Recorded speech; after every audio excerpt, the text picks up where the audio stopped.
Түн ішінде архивтен табылған бір іс бүкіл отбасылық милицияны шошытқанын білесіз бе? Мұқабасында небәрі 2 сөз ғана жазылған, ашуға болмайды. Бірақ сол істі ашқан тергеуші кейін өмір бойы көргендерін ұмыта алмады. Себебі оның ішінде бір әйелге қатысты сұмдық құпия жасырылған еді. 4 адам қаза тапты. 4-еуі де әртүрлі жағдайда. Бірі таудан құлады, бірі суға батты, бірі белгісіз удан көз жұмды, ал соңғысы тірідей өртеніп кетті. Ең қорқыныштысы, бұл өлімдердің бәрі кездейсоққа ұқсап тұрды. Бірақ тергеуші бір есімді қайта-қайта көре берді. Жасмин Ризаева. Сәлем ардақты көрермен. Сіз өмірлік хикаялар арнасындасыз. Бүгін сіздерге архив шыңында жасырылған жүректі түршіктіретін әрі соңына дейін құпиясын ашпайтын өте ауыр оқиғаны баяндаймыз. Алдымен комментарийге міндетті түрде жазыңыз.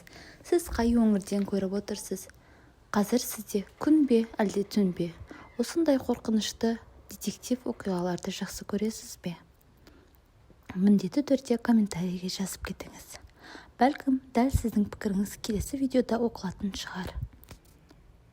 Арнамызға тіркеліп лайк басып қойыңыз. Өйткені бұл жерде жай ғана хикая емес, адам жанын шошытатын шынайы тағдырлар айтылады. Ендеше жарықты өшірмеңіз, себебі бүгінгі оқиғадан кейін сізде кейбір адамдардың үнсіздігі ең қауіпті нәрсе екенін түсінесіз. Ал ендеше оқиғамызды бастайық. 1975 жылдың көктемінде облыстық милиция басқармасының мұрағатында бір түрлі іс пайда болды. Ол темір шкафтың ең төменгі сөресінде жатты. Тігінді әбден ескірген, жиектері сарғайған, ал мұқабасында не істің нөмірі, не мөр жоқ еді. Тек қарындашпен ашуға болмайды деген қысқа ғана жазу жазылыпты. Алайда оны бәрібір ашып қараған кезде, ішінен соңғы 2 жылда Ташкент облысында орын алған бірнеше өлімді бір-бірімен байланыстыратын құжатта шықты. Сырттай қарағанда бәрі де жай ғана кездейсоқтық сияқты көрінетін. Бір еркек жартастан құлап мерт болса, екіншісі өзенге батып кеткен. Үшіншісі түсініксіз заттан уланып, ал төртіншісі ескі қоймадағы өрт кезінде күйіп кеткен. Милиция әрбір істі жеке-жеке қарастырып, бәрінде жазатайым оқиға ретінде жауып тастаған болатын. Бірақ бір адам бұл жерден оғаш детальды байқап қалды. Ол облыстық басқарманың тергеушісі Арман Мұратұлы. Ол кездейсоқтыққа ешқашан сенбейтін жан еді. Бірде түнделетіп ескі хаттамаларды парақтап отырып, ол тым жиі қайталанатын бір есімді көрді. Жасмин Ризаева. Ол кезде Арман бұл есім өзін өміріндегі ең жұмбақ оқиғаға жетелейтінін әлі білмеген еді. Оқиға 1973 жылдың күзінде басталды. Ол кезде Ташкент облысы тып-тыныш тіршілік кешіп жатқан. Кеш бата көшелер қаңырап босап қалатын, ал жұрттың бәрі бір-бірін есіммен танитын. Жасмин Ризаева тігін фабрикасында жұмыс істейтін. 20 жастағы бейкүнә қыз болатын. Жуас, ұяң, ешкімнің назарына ілікпейтін. Әріптестері оның үндемей өз жұмысын ғана атқаратынын айтатын. Бірақ бір түн бәрін өзгертті. Кешкі ауысымнан шыққан Жасмин ескі қоймалар маңындағы көшемен үйіне қайтып бара жатқан. Ол жердегі шамдар нашар жанатын, жолда иен болатын. Сол түні ол үйіне жетпеді. Ертесіне жұмысқа да келмеді. Фабрикадағылар басында бұған мән бермеді. Жұмысшылар кейде сұранып қалады, немесе ауырып қалады деп ойлады. Алайда бір апта, сосын тағы бір апта өтті. Тек бір айдан соң ғана Жасмин қалада қайта бой көрсетті. Түрі бұрынғыдай болғанымен, оны танитындардың бәрі кейін бір ауыздан. Ол мүлдем басқа адам болып кетті деп айтқан. Жасмин фабрикадан бірден жұмыстан шықты. Себебін түсіндірген де жоқ. Бірнеше аптадан соң қала шетіндегі ескі базарда мата сатушы болып орналасты. Оның өміріндегі жаңа тарау дәл осы жерде басталды. Ол тыныш жұмыс істеп сатып алушылармен сыпайы сөйлесетін, ешкіммен дауласпайтын. Бірақ оның бір жаңа әдеті пайда болды. Ол бақылайтын. Күн сайын айналадағы адамдарға, саудагерлерге, жүк тасушыларға, әсіресе қойма жанындағы шайханаға жиі келетін 3 еркекке көз тігетін. Олар қарқылдап күліп қалжыңдасып өз өмірлерімен мәз боп жүретін. Бірақ Жасмин оларды көрген сайын жанары мұздап кететін. Дәл сол кезде оның басында жоспар құрыла бастады. Бұл ашу-ызамен жасалған іс емес, ұзақ әрі мұқият ойластырылған стратегия еді. Жасмин бір нәрсені анық түсінді. Егер ол бірдеңені ашу үстінде жасаса, бірден ұсталады. Ал бәрі кездейсоқтық сияқты көрінсе, шындықты ешкім дәлелдей алмайды. Ол ең қарапайым нәрседен әңгімеден бастады. Кейде базардағы әлгі еркектерге барып, мата ұсынатын немесе жай ғана жұмыстары туралы сұрайтын. Ол тыңдайтын, кімнің қайда тұратынын, кімнің қайда жұмыс істейтінін, кімнің қашан ішімдік ішетінін жадына тоқып алатын. Бірнеше айдан соң олар туралы бәрін білді. 1974 жылдың күзінде әлгі еркектердің бірі жоғалып кетті. Оның аты Рүстем Сейітов. Ол базарда жүк тасушы болып істейтін. Әріптестері оның ішімдікке құмар екенін, кейде бірнеше күнге жоғалып кететінін айтатын. Сондықтан ол жұмысқа келмегенде ешкім таң қалмады. Бірақ бір аптадан соң оның денесі қала сыртындағы таудан табылды. Милицияның ресми қорытындысы: жартастан құлау жазатайым оқиға. Іс тез жабылды. Бірақ бірнеше айдан соң тергеуші Арман Мұратұлы мәйіттің қалтасынан табылған бір оғаш детальды байқады. Одан қымбат матаның қиындысы шыққан. Мұндай матаны базардың бір ғана жерінде және тек бір ғана сатушы сататын. Ол Жасмин Ризаева еді. 2 айдан соң тағы бір адам қаза тапты. Бұл жолы мәйіт қала сыртындағы арықтан табылды. Өлім себебі суға бату. Тағы да жазатайым оқиға. Бірақ бір куәгер оғаш жайтты айтты. Өлімнен бір күн бұрын ол марқұмды бір жас әйелдің қасынан көрген. Тергеуші: оны танисың ба? деп сұрағанда куәгер ұзақ ойланып, базарда істейтін сияқты деп жауап берді. Тек 3-ші өлімнен кейін ғана іс тергеуші Арманның қолына тиді. Ол барлық материалдарды үстелге жайып салды. 3 еркек, 3 түрлі өлім себебі, 3 түрлі жер. Бірақ ұқсастық бар. Олардың бәрі де бір базарға баратын, және бәрі бір әйелмен тілдескен. Арман істі жауып жатып көмекшісіне ақырын ғана: егер бұл кездейсоқтық болса, онда тым оғаш кездейсоқтық деді. Ол құжаттағы Жасмин Ризаева деген есімге қайта қарады. Сосын өз күнделігіне былай деп жазды: егер бұл істі ол жасаған болса, демек, біз жай ғана қылмыскермен емес, бәрін алдын ала есептеп шыққан адаммен істес болып отырмыз. Ол бұл оқиғаның тек бастамасы екенін, және келесі өлімнің қашан болатыны әлде қашан жоспарланып қойғанын әлі сезбен еді. Тергеуші Арман Мұратұлы Жасмин Ризаева деген есімді алғаш көргенде оның кім екенін бірден түсінбеді. Құжаттарда ол қарапайым адам болып көрінетін. 22 жаста, жұмысы базар, соттылығы жоқ, көршілерінен шағым түспеген. Бірақ Арманға кездейсоқтықтар ұнамайтын, ал кездейсоқтықтар тым көбейіп кетті. 3 мәйіт, 3 оқыс оқиға және әрбір істе осы бір есім қылаң береді. Егер тергеуші бірінші өлімнен бірнеше ай бұрынғы уақытқа орала алса, бәрінің әлдеқашан басталғанын түсінер еді. 1973 жылғы әлгі оқиғадан кейін Жасмин бір айға жуық үйінен шықпай қойған. Көршілері оның есікті сирек ашатынын айтатын. Бірақ сол уақытта ол бір ғана нәрсені істеді. Ойланды. Басында оның ойлары шатасып кетті. Ашу, қорқыныш, дәрменсіздік. Бірақ бірте-бірте сезімдері суық есепке айналды.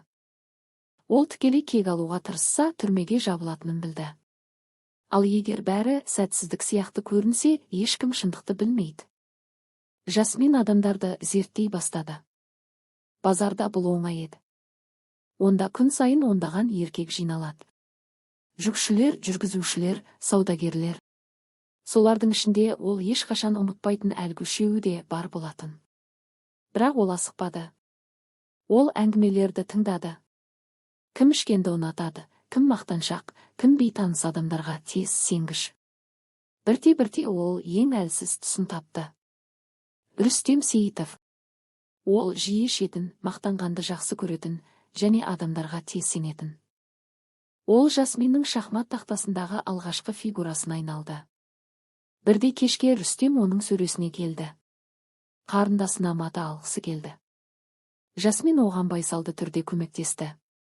Ол жымиып биязы сөйледі, оны бірінші рет көріп тұрғандай кейіп танытты. Рүстем оны танымады. Ол үшін Жасмин жай ғана сатушы қыз еді. Дәл сол сәтте Жасмин өз жоспарының іске асатынына көзі жетті. Бірнеше аптадан кейін олар тағы кездесті. Рүстем онымен таныс адамдай сөйлесетін болды. Тіпті қалжыңдай бастады. Бірде кешке Жасмин оған: «Мен таудағы бір әдемі жерді білемін. Қазір ол жер керемет болып тұр», деді. Рүстем үшін бұл жай ғана серуендеуге шақыру сияқты естілді. Ол келісті. Жасминнің күткені де осы еді. Сол күн суық болды. Күзгі жел жартастардың арасында гуілдеп тұрды. Рүстем біраз ішіп алған еді. Олар тар соқпақпен бос әңгіме айтып келе жатты. Жасмин өзін сабырлы ұстады, бірақ оның басында бәрі есептеліп қойған болатын. Әрбір қадам, әрбір сөз. Олар жартастың шетіне жақындағанда Рүстем тоқтап төменге қарады. Дәл осы сәтте бәрі аяқталды. Бірнеше секундтан соң Рүстем Сейітовтің денесі төменге ұшып бара жатты. Жасмин қашпады, айғайламады, жай ғана байсалды қалыпта үйіне қайтты. Ертесіне базарда әдеттегідей жұмыс істеп тұрды. Бір аптадан соң Рүстемнің денесі табылғанда ешкім қылмыс деп ойлаған жоқ. Ол мас болған, тауға жиі баратын. Жазатайым оқиға. Іш жабылды. Бірақ сол кезде Жасмин бір маңызды нәрсені түсінді. Егер абайлап және қисынды әрекет етсе, ешкім сезіктенбейді. Ол жалғастыруды ұйғарды. Бірақ енді оның жоспары күрделене түсті. Бір әдісті екі рет қайталауға болмайтынын түсінді. Әрбір өлім әртүрлі болуы тиіс. Келесі кезекте Кәрім Назаров есімді адам болды. Ол Рүстемнен үлкенірек және әлде қайда сақ еді, бірақ оның да бір әлсіздігі бар болатын. Ол әйелдермен танысқанды жақсы көретін. Жасмин онымен жиі сөйлесе бастады. Алдымен базарда, кейін шайхана маңында. Ол ешқашан асықпады. Сабырлық басты қару екенін білді. Бірнеше айдан соң Кәрім оған толық сенетін болды. Өлерінен бір күн бұрын Кәрім достарына кешке бір қызбен кезетінін айтқан. Тіпті есімін де атамапты. Тек күлімсіреп, әдемі екен депті. Келесі күні оның денесі қала сыртындағы арықтан табылды. Милиция оны суға мас күйінде құлап кеткен деп шешті, бірақ олар бір детальды білмеді. Кәрім сол кеште ішімдік ішпеген болатын. Дәл осыны кейін тергеуші Арман байқап қалды. 1975 жылдың басына қарай тергеуші Арманның күдігі нығая түсті. Жасмин Ризаеваның өзін сабырлы ұстауы оны қатты мазалады. Үшінші құрбанның аты Марат Хакімов еді. Ол өте сақ адам болатын. Ішімдік ішпейтін, адамдарға сенбейтін. Жасмин оған жол таба алмай ұзақ жүрді. Бірақ бірде шайханада Мараттың ұйқысыздыққа шағымданғанын естіп қалды. Содан кейін оның басында жаңа идея туды. Жасминнің әжесі шөптердің қасиетін жақсы білетін. Ауылдық жерде көптеген ауруларды шөппен емдейтін. Алайда кейбір шөптердің мөлшерін өзгертсе, олар өте қауіпті болатынын Жасмин жақсы білді. Ол қала шетінен шөптер жинап, оларды зерттей бастады. Маратқа ұйқыға көмектесетін шөптер бар екенін айтып сеніміне кірді.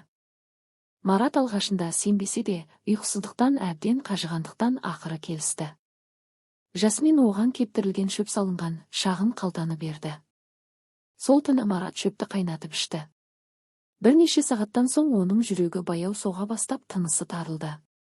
Таңертең оны үйінен өлі күйінде тапты. Ресми қорытынды. Белгісіз заттан улану. Арман істі зерттей келе, Мараттың достарына базардағы қыздың шөп бергенін айтқанын білді. Енді күдік нақты дерекке айнала бастады. Арман архивті тағы бір ақтарып маңызды детальды тапты. Қаза тапқан үшеуі де бір кездері бір қоймада жүкші болып жұмыс істеген. Ал олардың бригадирі Сәбит Қадыров есімді адам болған. Ол әлі де базарда істейді екен. Тергеуші келесі құрбанның сол екенін сезді. Сәбит өте сақ, бірақ оның да бір әдеті бар еді. Ол кешке қоймада жалғыз қалып құжаттарды тексеретін. Жасмин мұны бір жыл бойы бақылаған. Енді ол тауды да, суды да, шөпті де қолданғысы келмеді. Бәрі кездейсоқ апат сияқты көрінуі тиіс еді. Қойма ескі, электр сымдары тозған болатын. 1975 жылдың сәуір айында қоймадан өрт шықты. Өрт сөндірушілер Сәбит Қадыровтың денесін тапты. Ресми нұсқа. Электр сымдарының қысқа тұйықталуы. Тергеуші Арман Жасминді куәгер ретінде бөлімшеге шақырды.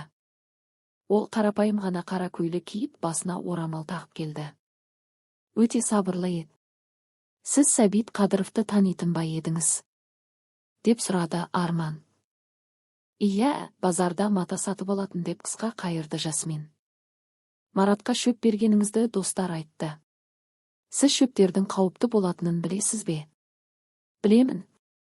Бірақ мен оған тек ұйықтауға көмектесетін шөп бердім, деді ол Арманның көзіне тік қарап. Арман оның бәрін алдын ала есептеп қойғанын, ешқандай айға қалдырмағанын түсінді. Ол Жасминнің соңынан аңду қойды. Жедел уәкілдер Жасминнің қала шетіндегі ескі үйге барып жүргенін байқады. Ол жерден оның дәрілер мен мөлшерлер жазылған дәптерін тапты. Бір бетінде Марат дайын деген жазу болған. Арман шындықтың тамыры 1973 жыл екенін білді. Ескі күзетші Ахмет Жүсіповті тауып, сол жылы фабрикада не болғанын сұрады. Қария ауыр күрсініп шындықты айтты. Сол түні әлгі 4 еркек Жасминді қойма маңында қорлаған екен. Басшылық шу шығарғысы келмей істі жауып тастаған, ал еркектерді уақытша жұмыстан шығарып қана құтылған. Енді Арман бәрін түсінді. Бұл жай ғана қылмыс емес, бұл әділдік іздеген жанның суық кегі еді, алайда бұл тізімде 5-ші адамда бар болатын. Ол сол кездегі ауысым бастығы Раушан Абдуллаева. Ол бәрін біле тұра істі жауып тастаған басты кінәлі еді. Жасмин соңғы соққыны соған дайындады. Арман Жасминнің Раушанның үйіне кіргенін көріп артынан барды. Олар бетпе-бет келді. Мен бәрін білемін, Жасмин, деді Арман. Білсеңіз қайтесіз? Дәлеліңіз бар ма? Деді ол байсалды үнмен. Жасмин барлық жазбаларын өртеп жіберген еді. Сөйтіп 4 өлімде жазатайым оқиға күйінде қалды. Арман оның жеңгенін түсінді. Ол өзінің шахмат партиясын мінсіз аяқтаған еді. 1975 жылғы 417 іс ресми түрде жабылды. Бірақ тергеуші Арман Мұратұлы өз күнделігіне былай деп жазып кетті. Ол жеңіп шықты. Бірақ мен шындықты білемін. Кейде шындық өлімнен де қорқынышты болады. Архивтің ең түбінде жатқан 417 ісі сол күйі жабылып қалды. Құжаттар сарғайды, куәгерлер ұмытылды, ал шындық үнсіз қалды. Бірақ тергеуші Арман Мұратұлы бір нәрсені өмір бойы ұмыта алмады. Кейде ең қауіпті қылмыскер айқайлап жүретін адам емес, үнсіз күліп жүретін адам болады.